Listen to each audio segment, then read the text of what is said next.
Hello and welcome to my first barefoot shoe review video of the year. Woo! Now if you watched my last barefoot shoe review video or clicked on the title, you know that today I'm going to be reviewing the Chelsea boots from Feelgrounds. However, as it's my first review video of the year, we're going to do a 2-for-1 and today I'm also going to be reviewing some toe socks. So let's have a look, shall we?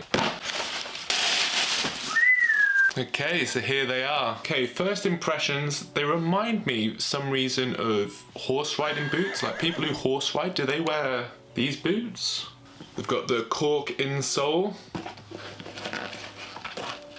They're flexible. Seems like the same sole as the Feelground Patrol boots, which I've been wearing pretty much all winter and I love them. Okay, so I'll just quickly pop them on and get my first impression. Oof.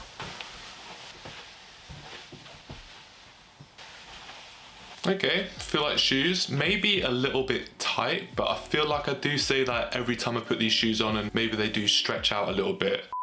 Originally I did say the boots felt a little bit stiff, however after wearing them for about 20 minutes they seem to kind of break in and mold to my feet and actually really comfortable. So this time I also ordered some toe socks. People talk about it in barefoot shoes and it does kind of make sense. You're wearing barefoot shoes to splay out your feet, however you then can find them in a pair of socks. So I ordered a 3-pack as well as the track and trail pack. They're both from Feelgrounds as well, so I just added them onto my order. And yeah, we're gonna try these out and see if I actually notice any difference. Here's what they look like. They actually look like gloves for like someone who has really small fingers. So the other pack of socks isn't actually toe socks, it's a wide toe box, so it gives the same effect and it's probably less embarrassing when you go around someone's house and they have to take your shoes off. So you guys know the drill by now, so for the next week I'm going to be living in the shoes, living in all these socks, and at the end of the week I'll give my final thoughts and review on the shoes and on the socks and whether I think they're worth it. So I'll see you guys then. Okay, so it's been a couple of days since I started wearing the shoes and I think I'm finally ready to test out the finger socks. So actually for the past couple of days I have been wearing the barefoot socks and I'll be honest, they feel no different to regular socks. Like if I didn't know these were barefoot socks, I'd just think they were socks. But let's try the finger socks. It's quite a lot of work to put these bad boys on. You definitely wouldn't want these socks if you're in a rush. Okay, number 1, they are very difficult to get on. Number 2, feels very weird. I don't know how I feel. I couldn't get this one on properly. I'll keep them on and see if the weirdness dissipates, but yeah.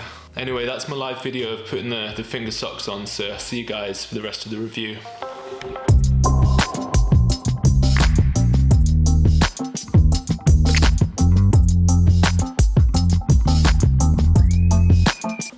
So it's been a little over a week, let's finally review the shoes. So I'm gonna get straight into it and say I really rate these shoes. They're pretty much a more stylish, easier to wear pair of the Patrol boots. The bottom of the shoe is the exact same as the Patrol boots I've been wearing for the past 3 months. As you can see, it's a pretty solid sole and I do at least 10,000 steps a day. Probably my favorite feature about the Chelsea boot, which is probably my least favorite feature about the Patrol boots, is how quick and easy these suckers are to put on and off. They even have this little handle here which makes taking them off and putting them on so quick and easy. Third and finally, I really love the look of the shoe. The faux leather really catches me out. I personally don't like to wear any leather products, so when I look down, they look so realistic. The boots are also completely water resistant, not waterproof like the Patrol boots, but I have worn these out in the rain and your feet do still dry. So as long as it's not torrential rain, you can wear these puppies. If you were looking for a stylish, comfortable barefoot shoe or something you want to use to wear for work, I think you really can't go wrong with these ones. I'm gonna give them an 8.5 out of 10. So as I said at the start of the video, I've had 2 pairs of socks to try out this week. First pair is these relaxed fit socks, which they're a comfy pair of socks, don't get me wrong. However, I can't notice any difference from just wearing regular socks, so I don't think it's really worth it for me. However, if you find normal socks quite restricting, they could be worth checking out. And secondly, I have the finger socks. As you probably saw when I first tried them on, I did not find these comfortable. I did try to wear them for a whole nother day during the week and they're still not quite for me. What it feels like to me is like, have you ever worn like a turtleneck sweater and you're very aware that your neck is in the turtleneck sweater? It kind of feels like that for me wearing these socks. However, as always with all these review videos, this is just my personal opinion. The toe socks, unfortunately, weren't for me. However, after the disappointment with the toe socks, I've now discovered toe spacers, which is something I'm going to be trying out for the next couple of weeks and seeing if they have the same effect as wearing toe socks. Anyway, that's going to be it for another review video, the first one of the year. Welcome to 2023. I hope you guys all had a great Christmas, New Year's, and I'll see you guys in the next one.